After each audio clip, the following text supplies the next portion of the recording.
আপনার স্বামী বাইক নাই, আপনি মাগরিবের পরে দরজা বন্ধ করে লাইবেন। কেউ আইতো লইলে আপনার হৌরে ডাক দিবেন, আপনার বাউরে ডাক দিবেন। আমরা ঘরে পুরুষ নাই, উত্তর বিটার ঘর আমার হৌরে আছে। আব্বা সানছেন কারাইছে, তো দৌড় দিয়া লইতো না অসিব বইলে।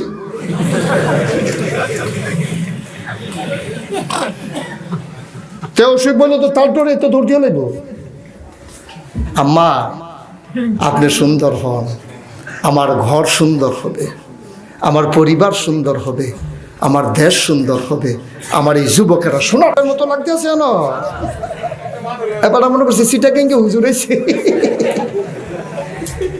সিফা দিয়া বইয়া থা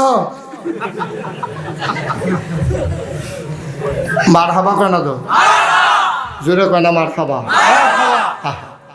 বিবি ফাতেমা নবীর কন্যা, আদরের কন্যা, শৈলাওয়ালা না, জ্বর, মারাত্মক জ্বর, কয়দিন ধরে জ্বর ছাড়ে না, বিছনার তো উঠতে পারে না। ফাতেমা ডাক দিছে একদিন রাতের বেলা, আলী ও স্বামী আপনি কই?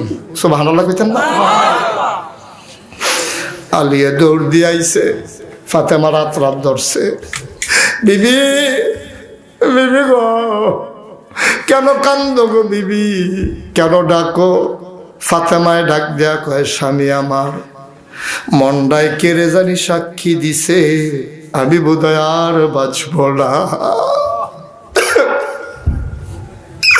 আমি বোধহয় আর বাঁচব না।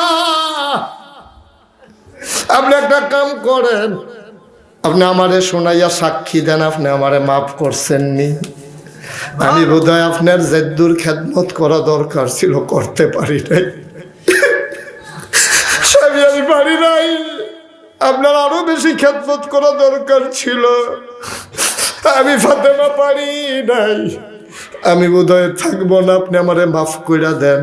আলী হাত রাত ধরছে, ধরে কয়, ফাতেমা এই কথা কইও না, আমি গরিব মানুষ, কোনোদিন তারপরেও তুমি অভিযোগ করো নাই,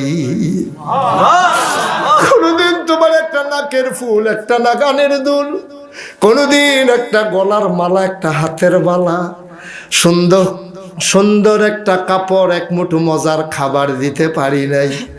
এমন হইছে গো ফাতেমা, আমি আলীর ঘরে 2 দিন 3 দিন চুলায় আগুন জ্বলে নাই।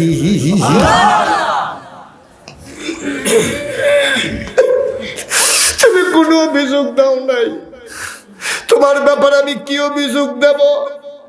তুমি সাক্ষী থাকো, আল্লাহ সাক্ষী থাকুক, তোমার বিরুদ্ধে আমার কোনো অভিযোগ নাই। আমি স্বীকার করে নিলাম তুমি আমার প্রাণাধিক প্রিয় স্ত্রী, তোমার ব্যাপারে আমার